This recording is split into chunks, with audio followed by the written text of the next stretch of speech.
তোমার দেখা নাই রে, তোমার দেখা নাই রে, ভাইপো বাবুর দেখা নাই।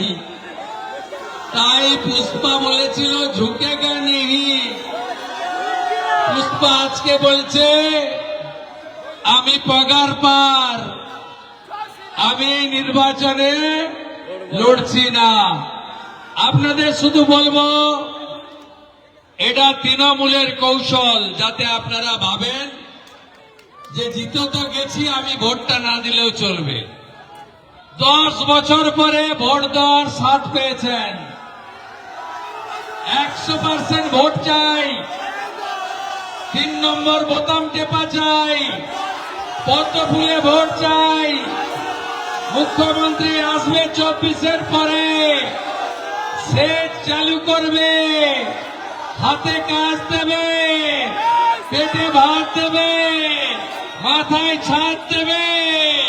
ফলটাকে নতুন করে দেবাংশুর নেতৃত্বে সাজিয়ে দেব আমরা। সবাই ভোট দিতে যাবেন, উৎসবের মতো ভোট দেবেন। 1 লক্ষ ভোটে দেবাংশু জিতবে। জয় জয় শ্রীরাম। জোর সে বলো, আরো জোরে, সবাই মিলে জয় জয় শ্রীরাম।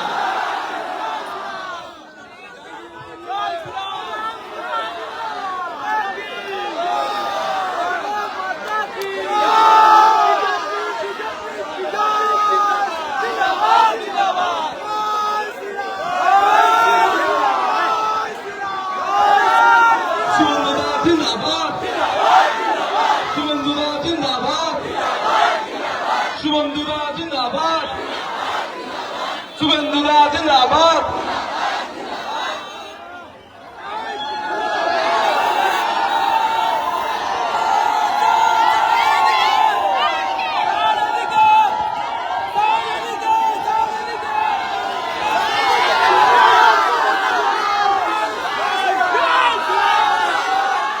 ছোটোখাটো এখন আর ওই গাছের শিকড় বাকড়, তেজপাতা, পাতা, ডাল এগুলো ধরে লাভ নেই।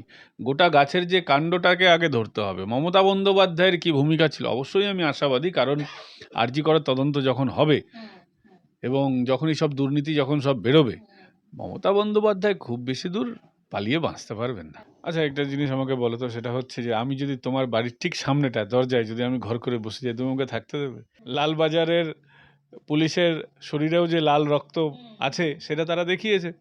এবং সত্যি কলকাতা পুলিশ পারে, কলকাতা পুলিশ পারে না এমন কোনো ঘটনা নেই। ভোরবেলা 4টার সময় আমরা তো ঘুমিয়ে থাকি, আমি কোনো মতে বিশ্বাস নাই করতে পারি, আমাকে কেন সকালবেলা ঘুম থেকে জেগে যেতে হবে তারা জাগবেন বলে? এই আরজিকর মামলা থেকে শুরু করে 3 জন সাসপেন্ড হয়ে গেলেন এবং তারপরে হঠাৎ একদম অ্যাকশন মোডে ইডি, সেখানে সুজিত বসু গ্রেফতার। তার পরবর্তীতে দুধে আইপিএস অফিসার সিনহা বিশ্বাস, শান্তনু সিনহা বিশ্বাস, তিনি আত্মসমর্পণ করলেন, তার বিরুদ্ধে লুকআউট নোটিশ জারি হয়ে গেল। এবং অবশেষে এই সোনা পাপ্পু, দীর্ঘদিনের অভিযুক্ত, সেই সোনা পাপ্পু এখন একদম জালে। তো এবার কি আস্তে আস্তে সেটা ওই হরিশ মুখার্জি লেনের দিকে এগোচ্ছে বা কালীঘাটের দিকে এগোচ্ছে বিষয়টা? না না, এত লেন্দি করার দরকারই ছিল না। যাই হোক, হচ্ছে, ভালো হচ্ছে, কিছু খবর হচ্ছে, আমাদের টাইম পাস হচ্ছে, দর্শকরাও দেখছেন, সব ঠিক আছে। প্রত্যেকটা কেসটা না একটু আলাদা, আমি আলাদাভাবে এটাকে যদি ব্যাখ্যা করি, দেখুন, শান্তনু সিনহা বিশ্বাস ও সোনা পাপ্পুর সাথে অবশ্যই সবকটা লিঙ্ক আছে, কিন্তু শান্তনু সিনহা বিশ্বাস হচ্ছে বিরাট বড় ফেরেববাজ, যে একেবারে বন্দ্যোপাধ্যায় পরিবারের সম্পত্তি কিভাবে বাড়বে সেটা উনি খেয়াল রাখতেন, তৃণমূল কংগ্রেস কিভাবে জিতবে ওটি খেয়াল রাখতেন, এবং সব কিছুর জন্য উনি কতটা আশীর্বাদ পাবেন, আশীর্বাদ মানে হচ্ছে মাল্লু, একদম মালকড়ি, এইসব কাজ ফেরেববাজির বিনিময়ে কতটা তার ভাগ হবে, এইগুলো দেখতেন। তো দেবাশিস বাবুর কাউন্সিলর এবং বিধায়কও ছিলেন, তো দেবাশিস কুমার, হ্যাঁ দেবাশিস কুমারের কথা বলছি, ওনার হচ্ছে এই মেন মাস্টার মাইন্ড সোনা পাপ্পু। কি বডি বিল্ডার, দেখলে মনে হচ্ছে যেন বাংলা সিনেমার একটা ভিলেন বা হিরো কিছু একটা। তো এই সবগুলোই হচ্ছে তৃণমূল কংগ্রেসের চেলাচামুন্ডা, কিন্তু শান্তনু সিনহা বিশ্বাস হচ্ছে তৃণমূল কংগ্রেসকে বাঁচিয়ে রাখার মাস্টার। সুজিত বসু আবার হচ্ছে এই অঞ্চলের সবথেকে বড় তোলাবাজ, এই আমাদের কলকাতা উত্তর শহরতলি অঞ্চলে। তো সবই মমতা বন্দ্যোপাধ্যায় ছত্রছায়া থেকে এনারা টাকা কড়ি কামিয়েছেন। আরেকজন যাবে যাবে করছেন, এখনো যাননি, রতিন ঘোষ তার নাম। হ্যাঁ, উনি র্যাডারে আছেন। আমাদের পানিহাটির যিনি প্রাক্তন বিধায়ক আছেন, উনিও র্যাডারে আছেন, নির্মল ঘোষ। এই ঘোষেদের বিরাট অত্যাচার ওই অঞ্চলে। তো এরা সব মমতা বন্দ্যোপাধ্যায়ের পিঠু আর কি, চেলা চামুন্ডা। আসল মক্ষীরানী হচ্ছেন মমতা বন্দ্যোপাধ্যায়, যিনি সমস্ত নেটওয়ার্কটা চালাতেন খুব সুন্দরভাবে, তার ভাইপোকে দিয়ে এটা চালাতেন। তো এত টাইম না নিয়ে মেন ওই দুই মাথাকে গ্রেপ্তার করে নেওয়া উচিত। না হলে এরা এখনো যেভাবে বাংলাটাকে অশান্ত করার চেষ্টা করছেন, আর কেউ তো ধোয়া তুলসী পাতা এরকম নয়, বিরাট বড় ফেরেববাজ এরা। তো এদেরকে ধরতে গেলে যে পরিমাণ লাগা উচিত, হ্যাঁ, সেগুলো তো আছে, অবশ্যই সরকারের কাছে আছে, শুভেন্দুবাবুর কাছে আছে। শুভেন্দুবাবু নিজেই বললেন লিপস অ্যান্ড বাউন্সের কথা, ওর 24টা সম্পত্তির কথা। তো সরকার যখন এত কিছু জানে, তাহলে তো টাইম নিচ্ছে কেন? একটু অ্যাকশন ধামাকা হোক। হ্যাঁ, এটা ঠিক, সরকার আমাদের জন্য ভাবছে যে মিডিয়াতেও একই দিনে ধরে নিলে আর 5 বছর চলবে কি করে। তো তারা ভাবছেন, এর জন্য ধন্যবাদ। কিন্তু আমার মনে হয় যে সরকারকে যদি দীর্ঘস্থায়ী করতে হয়, আর যদি শান্তিভাবে শুভেন্দু অধিকারী রাজ্য প্রশাসনটাকে যদি চালাতে চান, উন্নতিটাকে এগিয়ে নিয়ে যেতে চান, তাহলে যারা এখনও এই সরকারটাকে পেছন থেকে টেনে ধরার চেষ্টা করছেন, বন্দ্যোপাধ্যায় বাহিনী, হ্যাঁ, পিসি আর ভাইপো, তো এদেরকে আইনের দ্বারস্থ তো অবশ্যই করতেই হবে। সোমবার নতুন সরকারের দ্বিতীয় মন্ত্রিসভার বৈঠক অনুষ্ঠিত হলো, আর সেখানেই এই কমিশন গড়ার সিদ্ধান্ত নেওয়া হলো। এছাড়াও নবান্নের সাংবাদিক বৈঠকে 2 কমিশন গঠনের কথা জানিয়েছেন বর্তমান মুখ্যমন্ত্রী। মহিলা আর শিশুদের ওপরে অত্যাচারের ঘটনা খতিয়ে দেখতে একটি বিশেষ কমিশন গঠন করা হয়েছে এবং যার চেয়ারপারসন করা হয়েছে অবসরপ্রাপ্ত বিচারপতি সমাপ্তি চট্টোপাধ্যায়কে। এছাড়াও আইপিএস দময়ন্তী সেনকে এই কমিশনে রাখা হয়েছে। গত কয়েক বছরে মহিলাদের ওপরে যা পরিমাণ অত্যাচার ঘটনা, সেই সমস্ত কিছুই এই কমিশন খতিয়ে দেখবে। এই 2টি কমিশন এবং তার ভূমিকা, কিভাবে দেখছো বিষয়টিকে? দেখুন, আমার মনে হয় এটা খুবই তাৎপর্যপূর্ণ, এবং আমার মনে হয় শুভেন্দু অধিকারী রাজ্যবাসীর যে আবেগ, এটাকে বুঝতে পারেন। আপনাদের চ্যানেলেই তো আমি এর আগের এপিসোডে বলেছিলাম যে সরকারের উচিত একটা কমিশন গঠন করা বা কমিটি গঠন করা। তো আমার মনে হয় শুভেন্দুবাবু নয় আপনাদের চ্যানেলটা দেখেন, আর নয় উনি আমাদের মনের কথা বুঝতে পারেন, দুটোর মধ্যে একটা তো হবেই। তো খুব ভালোই হয়েছে যে কমিশন হয়েছে, কারণ কমিশনের অনেক ক্ষমতা থাকে, এবং সরকার চেয়েছে যে যতগুলো মহিলা নারী নির্যাতনের ঘটনা আছে এগুলোর তদন্ত হোক। সবচেয়ে বড় কথা হচ্ছে যে দেখুন, যে আরজি করের ঘটনায় সরাসরি মুখ্যমন্ত্রীর ভূমিকা আমরা সন্দেহজনকভাবে দেখছি। অন্যান্য ক্ষেত্রেও মুখ্যমন্ত্রী যেভাবে উনি দ্রুত তদন্ত হওয়ার আগেই নিদান দিয়ে দিতেন, কখনো ছোট্ট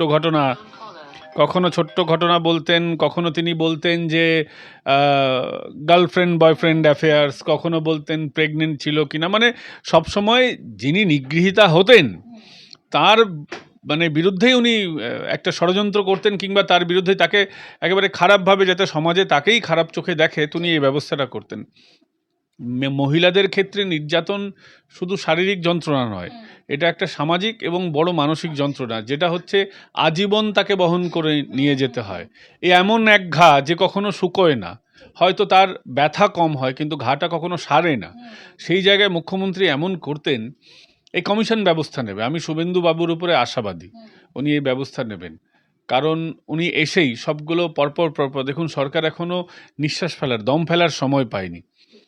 শপথ নেওয়ার পর রাত থেকেই মনে হয়েছে শুভেন্দুবাবু অ্যাকশন মোডে। রাতেই বলেছিলেন যে খারাপ কাজ করেন কেন, ছেড়ে দিন না, শুধরে গেলেই তো হয়। তো তখন থেকেই তিনি অ্যাকশন মোডে আছেন, এখনও অ্যাকশন মোডেই আছেন, প্রত্যেক দিন ব্যবস্থা নিচ্ছেন। ওনার যে কটা ব্যবস্থা, কোনো ফাঁক নেই, কিন্তু একটা দক্ষ প্রশাসক, ট্রু স্টেটসম্যান, ভালো পলিটিশিয়ান তো বটেই। আমি মমতা বন্দ্যোপাধ্যায়কে বলতাম এতদিন যে মমতা বন্দ্যোপাধ্যায় পলিটিশিয়ান ভালো, ভালো পলিটিশিয়ান নয় কিন্তু পলিটিশিয়ান ভালো। কিন্তু শুভেন্দুবাবু যেমন ভালো পলিটিশিয়ান, আমার ওনাকে একজন ট্রু স্টেটসম্যান বলতে ইচ্ছা করছে।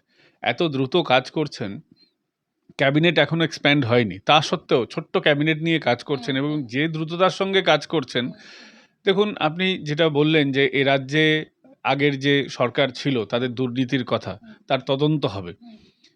কোন ডিপার্টমেন্টে দুর্নীতি হয়নি বলুন তো? মুখ্যমন্ত্রী হয়তো নিজে হাতে কখনো হাত পেতে টাকা সেটাও নিয়েছেন কিনা আমি বলতে পারবো না, আমি যেহেতু চোখে দেখিনি বলে বলছি, হয়তো নিয়েও থাকতে পারেন। কিন্তু তিনি একটা ইকোসিস্টেম তৈরি করে দিয়েছিলেন। প্রত্যেক ডিপার্টমেন্টগুলো হচ্ছে সব ডিপার্টমেন্ট ওনার টাকা তোলার ডিপার্টমেন্ট। তৃণমূল কংগ্রেসটাও টাকা তোলার ডিপার্টমেন্ট একটা, আর সরকারটাকে তো উনি ওইভাবেই বানিয়ে ফেলেছিলেন। প্রত্যেকটা সরকারি ডিপার্টমেন্টে আমি হলপ করে বলছি সব জায়গায় আইপ্যাকের লোককে উনি ঢুকিয়ে দিয়েছিলেন।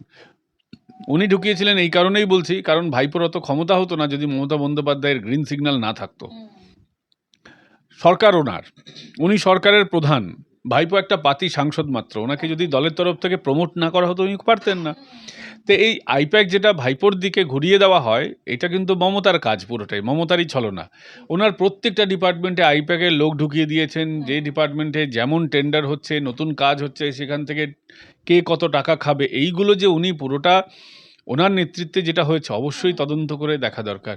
আপনি ভেবে দেখুন না, একটা ছোট্ট বাচ্চারা ভাত খাবে, একটা মিড ডে মিলের খাবার, সেখানেও দুর্নীতি, ওই চালও চুরি করতে হবে।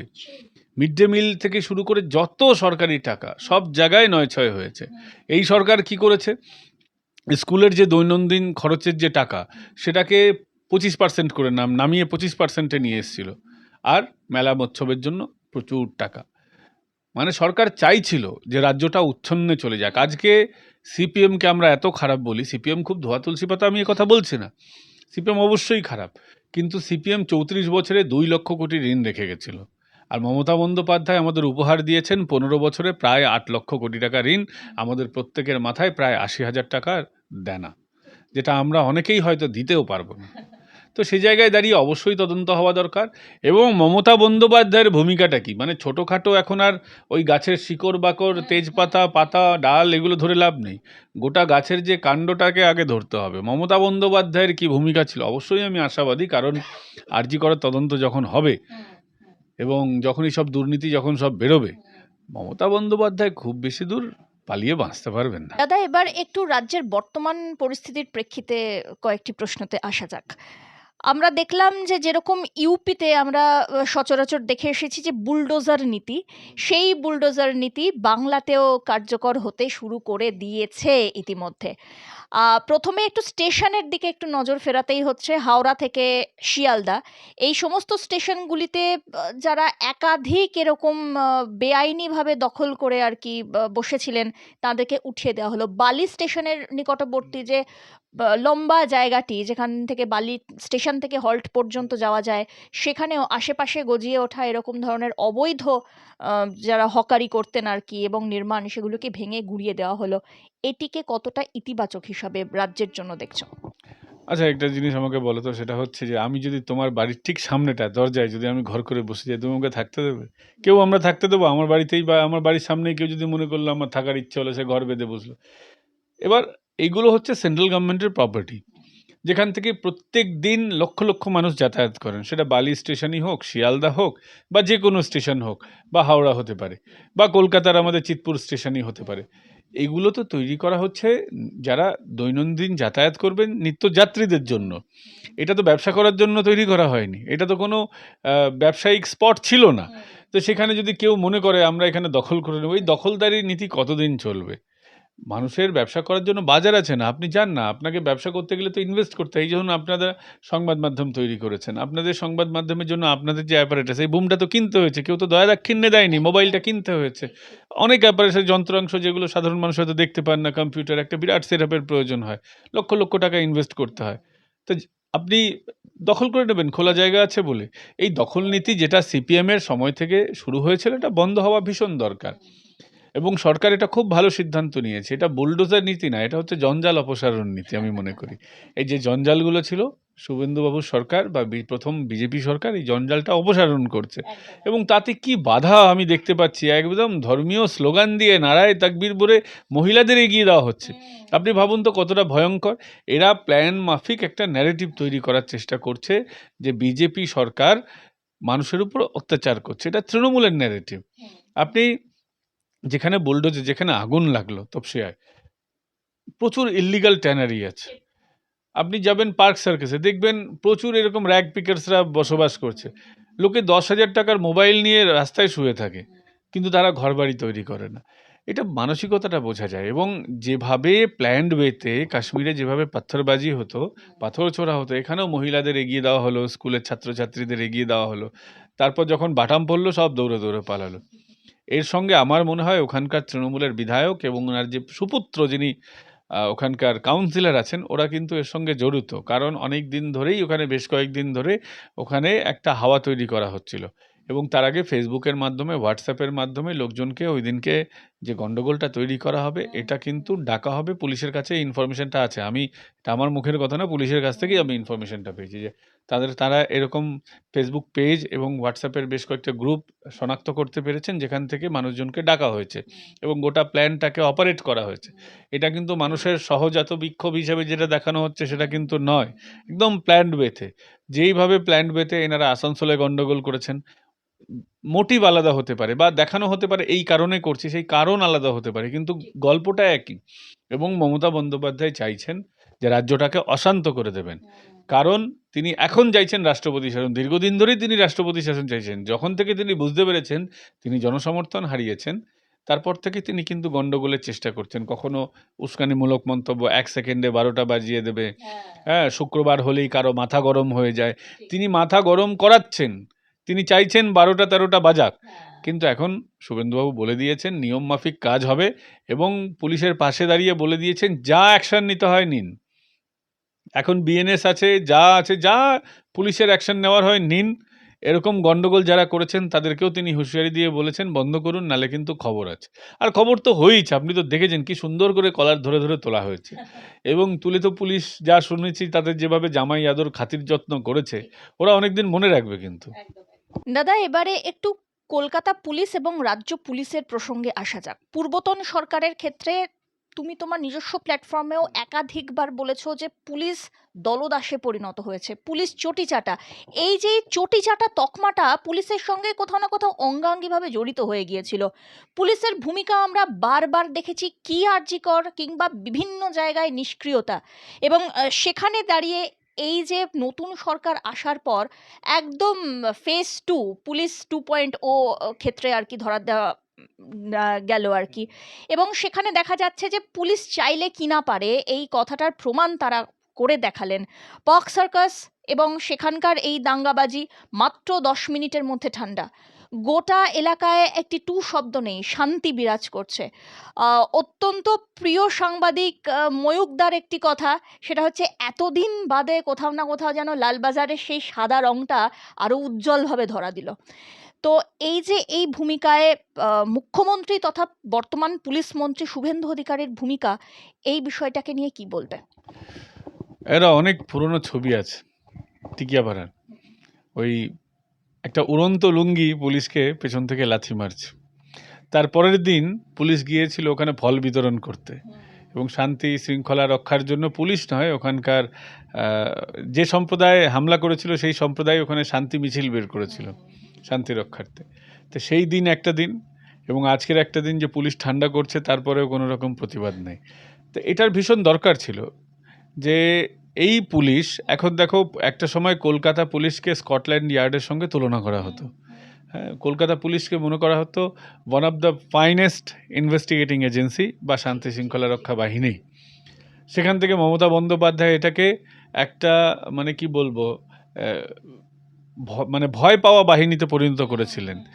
তো চুরি কোনো খারাপ শব্দ নয়, তারপরেও ওইটা যেহেতু প্রবাদ হিসেবে লোকে বলে, মমতা বন্দ্যোপাধ্যায় হাতে নাকি পুলিশের চুরি পরিয়ে দিয়েছিলেন। তো সেই জায়গায় দাঁড়িয়ে আজকে পুলিশ দেখালো কলকাতা পুলিশের কত ক্ষমতা। লালবাজারের পুলিশের শরীরেও যে লাল রক্ত আছে সেটা তারা দেখিয়েছে। এবং সত্যি কলকাতা পুলিশ পারে না এমন কোনো ঘটনা নেই। রাজীব কুমার যেমন তাকে কলুষিত করা হয় তার ওই যে চটিচাটার জন্য, ঠিক আবার Rajeev Kumar one of the finest officer ছিলেন। আমি বিধাননগরে তাকে সিপি হিসেবে দেখেছি, পুলিশের কিভাবে আধুনিকীকরণ করতে হয়, তো তার ভালো দিকটাও ছিল। তো পুলিশের মধ্যে ভালো খারাপ দুটোই থাকে, শুধু হচ্ছে সরকারি ব্যবস্থার বিষয় যে একটা তাদের পুলিশ মন্ত্রী তাকে পুলিশ কিভাবে অ্যাকশন করবে, কিভাবে চাইছে।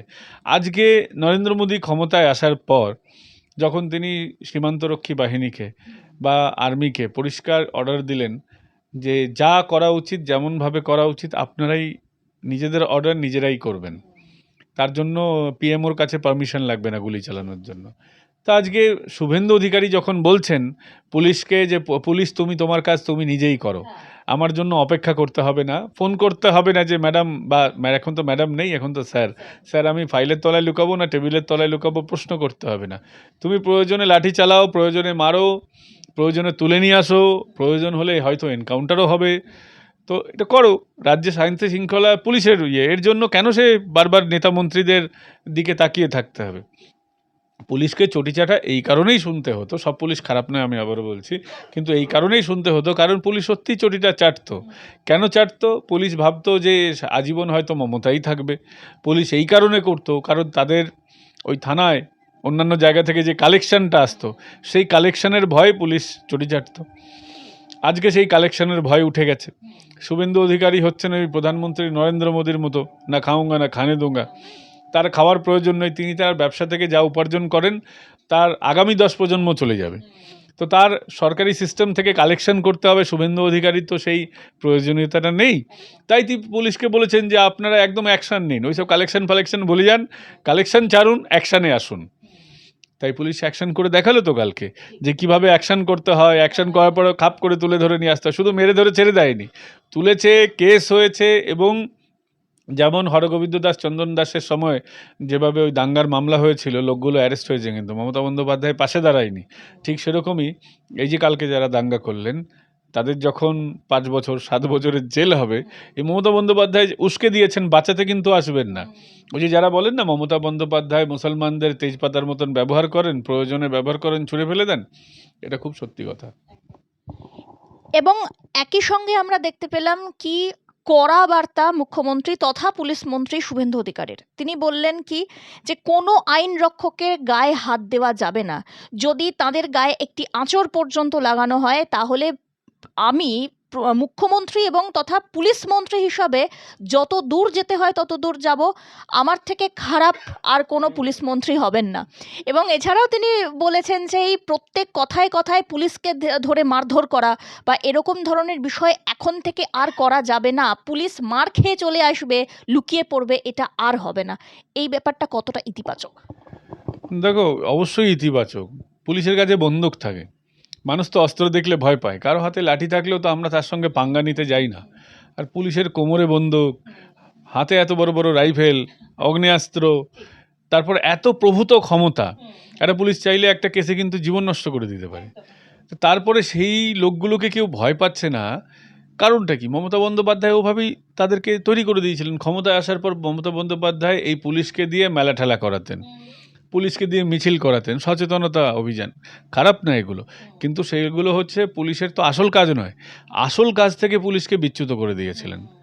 পুলিশের আসল কাজ হচ্ছে তার থানা এলাকায়, আমি থানার পুলিশের কথা বলছি, পুলিশের তো অনেক ডিপার্টমেন্ট, থানার পুলিশের কথা বলছি, যে এলাকায় শান্তি শৃঙ্খলা রাখা, এলাকায় চুরি ডাকাতি হবে না এসব দেখা, এবং কেউ যেন কোনো রকমভাবে দুষ্টু যারা মাথাচাড়া দেয় তাদেরকে দমন করা।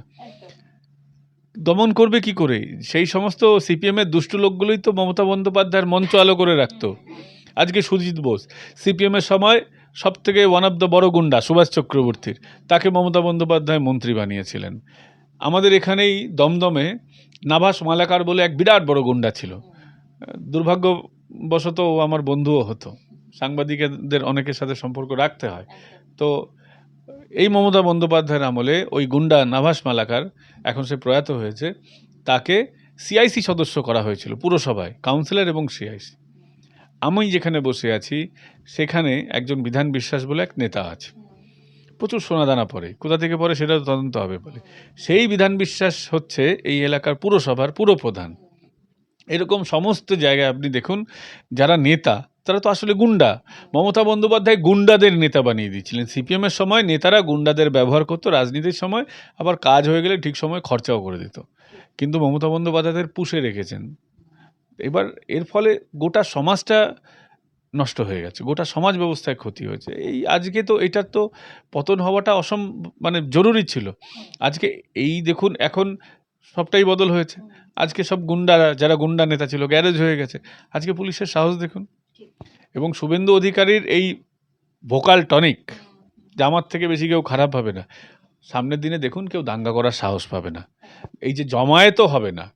কারণ এরপরে জমায়েত হলে পুলিশ প্রিলিমিনারি লেভেলেই যা সব অ্যাকশন নিয়ে নেবে না, খরচা টরচা। এ রাজ্যে তো আমরা অনেকদিন খরচা হতে দেখি না অনেক কাউকে। ওই সকালে জমা আর বিকেলে খরচা, যেটা উনি বলেছিলেন ভোটের আগে। আমি যারা উস্কানিমূলক কাজগুলো যারা করেন তাদেরকে বলবো এগুলো করবেন না, কারণ ওই নির্বাচনী প্রতিশ্রুতি বিজেপি কিন্তু রাখে। আপনি শুভেন্দু অধিকারীকে অতটা ধাক্কা দেবেন না যে সকালে জমা আর বিকেলে খরচা পলিসি বাংলাতেও শুরু হয়ে যায়। মানে এই প্রসঙ্গেই মনে পড়ে গেল যে শুভেন্দু অধিকারী নিজেই বলেছেন হুঁশিয়ারির সুরে কার্যত যে এরপর থেকে এরকম আর করবেন না, মানে যারা অশান্তি করেছিলেন তাদের উদ্দেশ্যে তিনি বলেছেন। এছাড়াও তিনি আরেকটি মন্তব্য করেছেন যে যে কোনো রাজনৈতিক সংগঠন, ধর্মীয় সংগঠন, তারা পুলিশকে জানিয়ে তাদের কর্মসূচি করতেই পারে, সেখানে কোনো আপত্তি নেই, স্লোগান দিতেই পারে।